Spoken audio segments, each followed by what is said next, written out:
大家好，欢迎来到纽约大都会。今天做客我们节目的嘉宾是一位特殊的音乐人，他是一位作曲家，是一位艺术总监，但同时也是一位指挥家。他就是中日混血Kaito。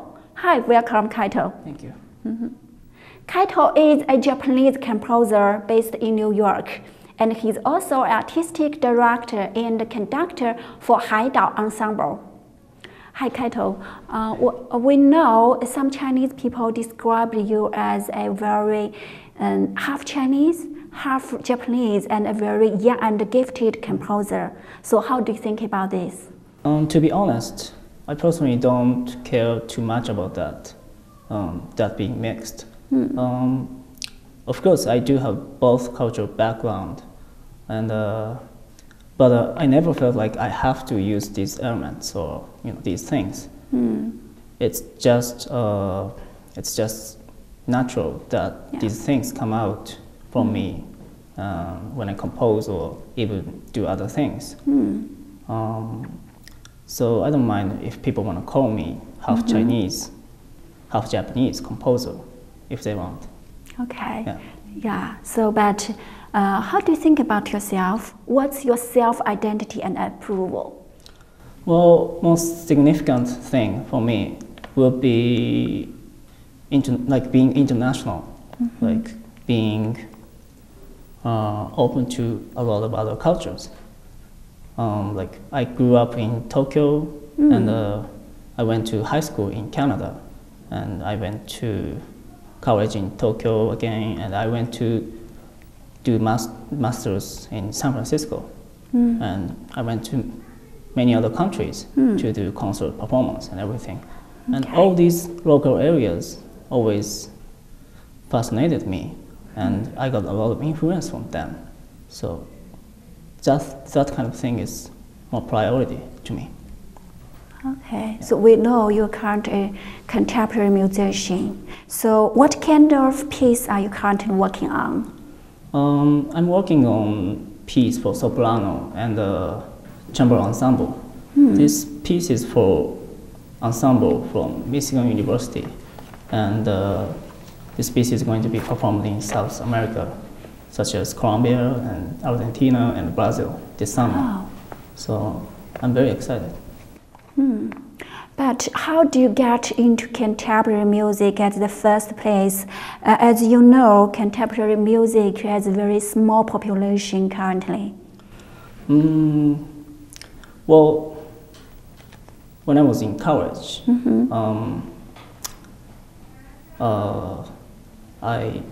my teacher recommended me to listen this composer called Toru Takemitsu, the Japanese composer, his music, and I thought his music is fantastic.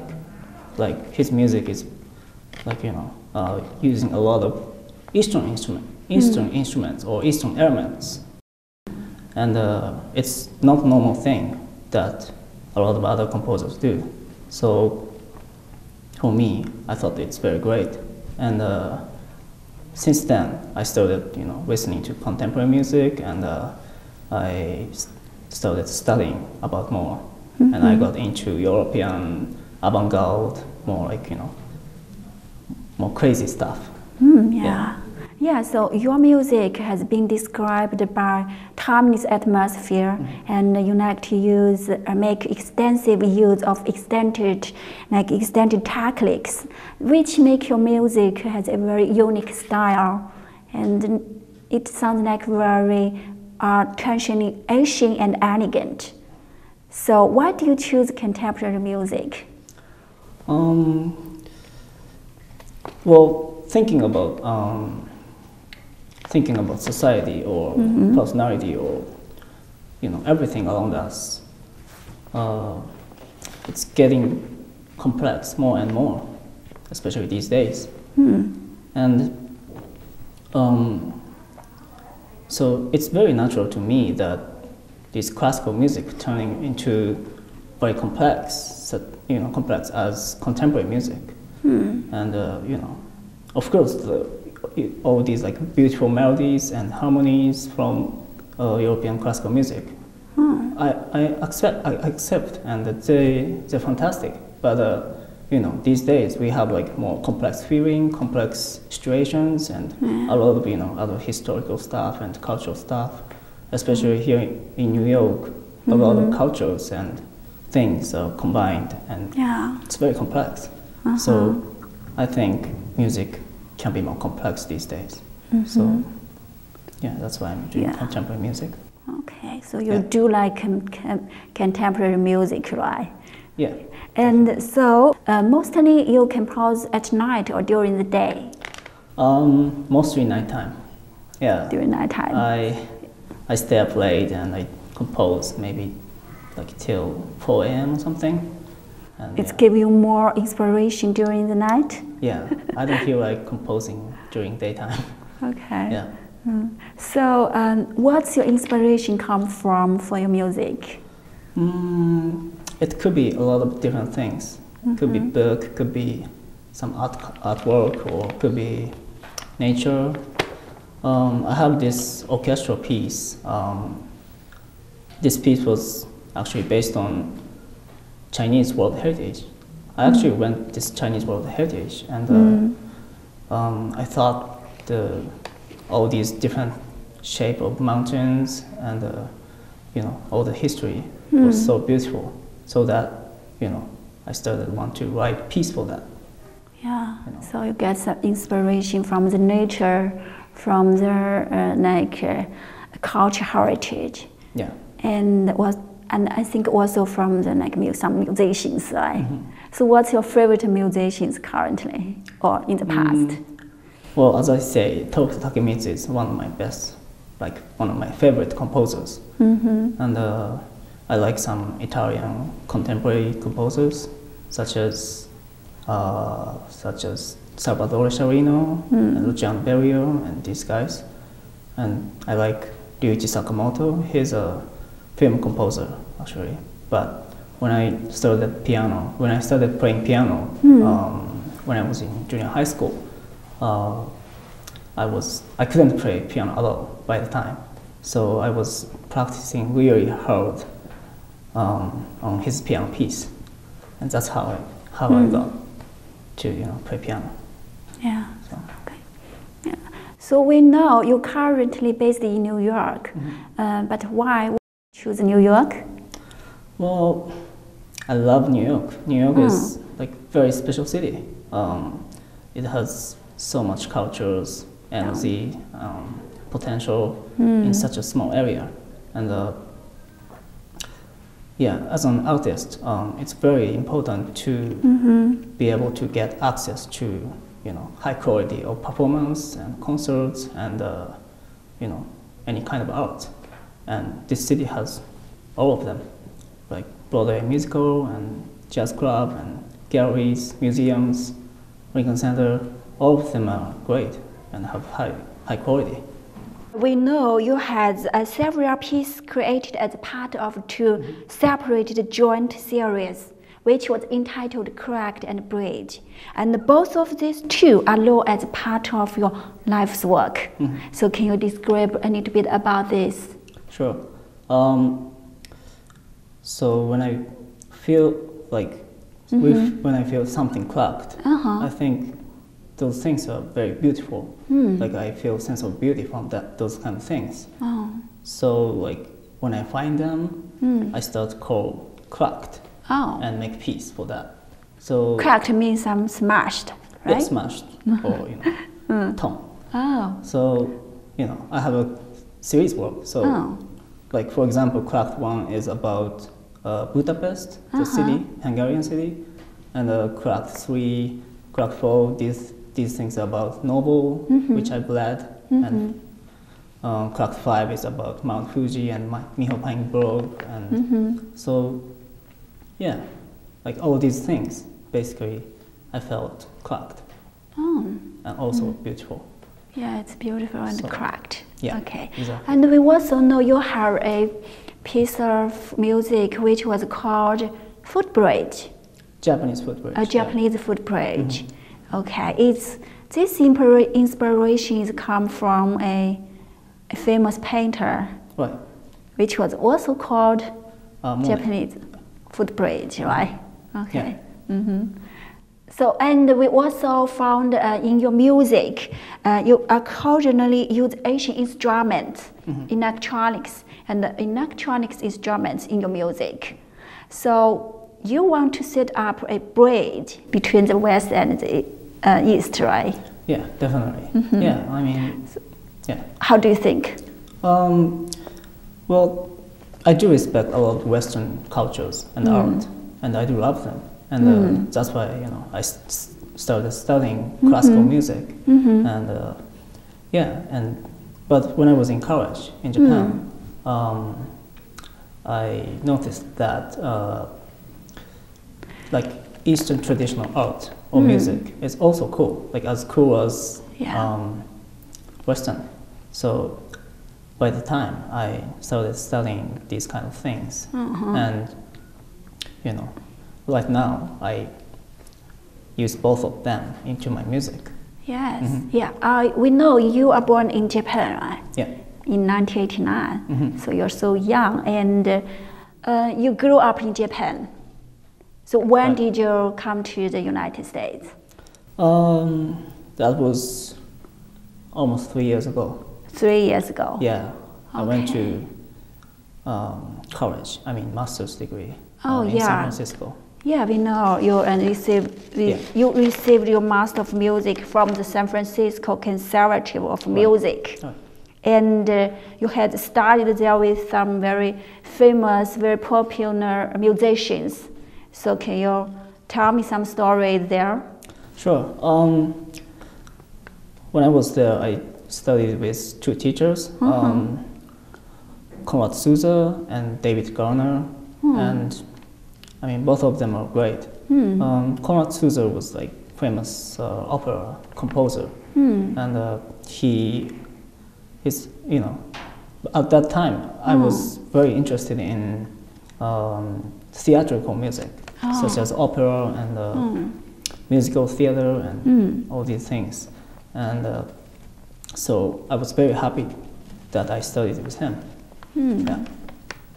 And we know you received your bachelor's degree in music composition, which is in Japan, right? Yeah. And you was honored with the esteemed award for highest ranking student. Yeah. So why did you choose for this next special award? Basically, I got highest rank, highest scores, ranking scores. Yeah. Yeah. Just a lot of Japanese school do that kind of stuff. Like when the student got highest score or highest work in the school, they give prize in the end. So that's basically I got. You work hard, and also you show some very gifted and talent in music. Yes. Yeah, I think that's a very good sign for you to come here and you study here. And we know your pieces are performed in the United States, Italy, and China, and Japan by many very famous organizations and musicians. And also, your work has been performed at other prestigious venues, such as United Nations. And can you tell me something about your performance during the Shenzhen International Microfilm Festival, which was held at United Nations in 2014? Oh, that was great experience. Yeah, very great. I had a chance to work with very talented young New York-based musicians, and I had a chance to share my music with all these great film people in the United Nations. So I was very happy that they commented on my music, and I was very happy about that. Yeah. So what kind of event at that time? It's a ceremony for something? Yeah, it was ceremony for microfilm, like short film, and so all these directors came and shared their film, and some these jury guys gave the prize to them, and I was basically doing like conducting my piece in front of people at opening ceremony and ending ceremony. Yeah.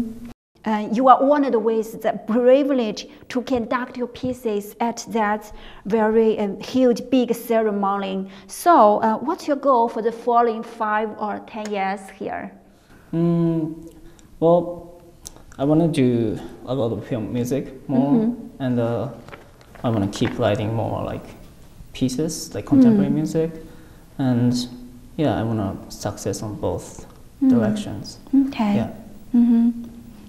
Okay, and also we know you're going to start a concert series and collaborators which was entitled RN, right? RN Composers Project. Oh yeah, it's a composers project, and you are being interviewed for the head of this project. So can you talk to a little bit about this? Okay, so this is the project that I've started with Japanese composer Hikari Kiyama, based in Europe. And we basically wanted to do this concert series, which related to some kind of local artistic theme. And like for example, last concert I did was about Mount Fuji and Miho Pine Grove, which was like Japanese symbol, also Japanese World Heritage. And yeah, I did concert in Shizuoka, which is very close to Mount Fuji. And yeah, I did collaboration with this famous Japanese show player Mayumi Miyata. And yeah, that was very exciting. Yeah, it's very impressive. We are so so proud of you. Thank you. Yeah, since you say your pieces of works has been performed all over the world, like in the United States, Italy, China, and Japan. So, what's your blueprint for your future career? Right now, currently I'm involved with some film projects right now, and I'm kind of busy right now. Kind of busy for what? For film project that I'm doing music. But hopefully I can do some kind of like concert, like portrait concert, sometime like this year in New York. But next 5 years I want to do more like orchestral music. Like I want to mix with Asian instrument and orchestra together if I can. Not much chance for contemporary composers to work with orchestra, but I will try my best to increase my orchestral works. Orchestra, yeah. It's a very exciting way, but it's also very challenging, we think. It is, yeah. So that's your plan for the next few years? Yeah.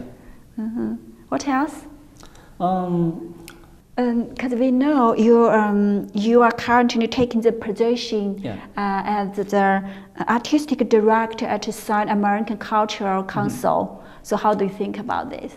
Oh, how do you feel? It's great. I mean, I'm very happy with working with them.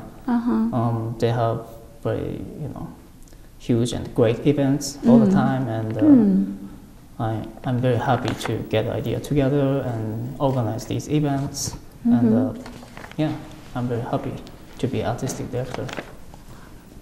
You're currently working on contemporary music, but we know you're not only just focused on contemporary music. You also create many different types of music, like classical music, right? Yeah.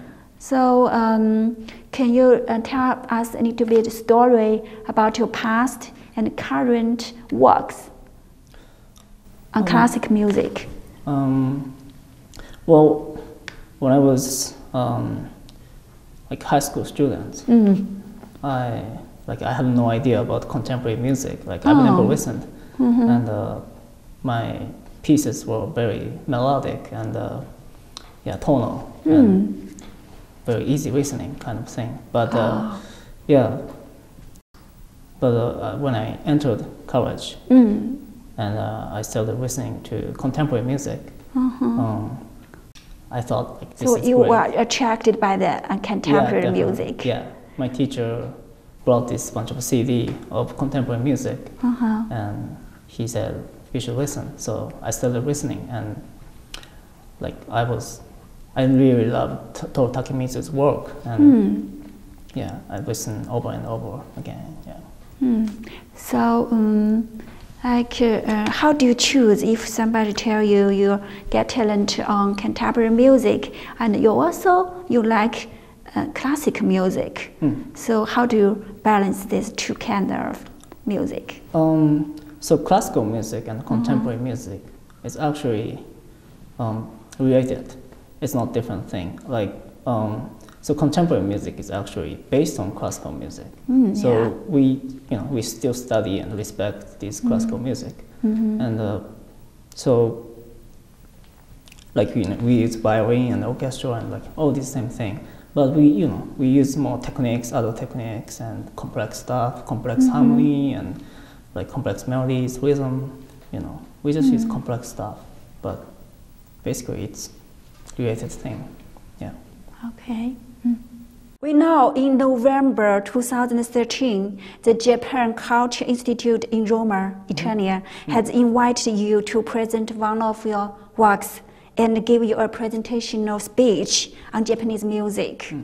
So, and also we know you like to use Asian instrument and electric instrument in your music. It's kind of you like to use Asian something and combine with the Western music. So how do you feel about this? So Western instruments and Eastern instruments are very different. Very different. Yeah, they're very different, and they have their own characteristics. So first, I really have to understand about each characteristics and techniques and all these things.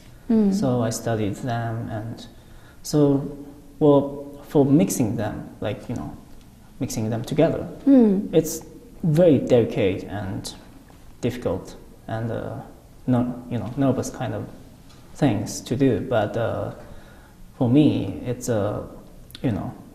just instruments. Like instruments is just instruments. So why not if I mix with different instruments? It can work. Just you have to be familiar with each one to mix, because all these great composers in the past were mixing all these different instruments together to make a huge orchestra, which wasn't natural thing by then. So for composers these days who facing all these international global environment, we definitely have to face these, things. Yeah, so. And which create a very special style for your music. Yeah. Sounds like very Asian and elegant. Yeah. Also, we know you are a conductor for Haidao ensemble, and can you introduce a little bit about this ensemble? Sure. This ensemble is basically made by a Taiwanese composer based in Boston called Zhang Shen, and he is a very good friend of mine. And we started, make ensemble. And based in Boston first. Based in Boston. Yeah, most of the performers in Boston. But since I'm in New York, why not? Why not we having concert in New York too? So we had a concert in Boston and New York last year, and it went very well. We actually collaborated with koto player, Japanese instruments, koto, and it went very well. Yeah, because I saw your video on website, and you are on the stage, and as a conductor, it looks fabulous. Very shows your self feelings about the music. Yeah, I love conducting. Yeah, I I didn't really study conducting, but like every time I go to festival, like music festival in Italy or like in any other place, people request me to conduct because my piece is very different. So like the tempo of the music is very slow, and it's very hard to conduct. Yeah, if they are not used to. Yeah. So that's why they ask me to conduct. So that's how I got into conducting, and yeah, it's kind of I had to conduct. So yeah. Yeah, the melody and the composer of your music sounds very like Asian, and which makes you very unique here in the Western like artist center in New York. So, like being a conductor, being a composer, and artistic director, so which one is the favorite thing you like to do? Well, of course, composer. Composer. Yeah. Artistic director, conductor, everything is great, but composing is my main thing. Oh. Yeah, it's I just want to express myself and my philosophy, my thinking, and things I like in the seed of music. Yeah. That's my favorite thing to do. So I guess your like future career should be focused more and more on composer. Yeah, definitely. Yeah. Okay. So it's very nice talking to you today and get to know you as a very talented, gifted Asian musician here. Thank you so much. So what's your next plan and what's your coming event? So I have this California Art Festival on August, and I'll be one of the directors, and I'm very excited to meet talented young people over there. Okay, thank you very much for coming to the studio and talking to us about you and your music. Thank you so much. 观众朋友，非常感谢你的收看。今天呢，我们给大家介绍了一位非常特殊而有才华的音乐人，我们期待着他下一次的聚会。非常感谢你的收看，下次节目再见。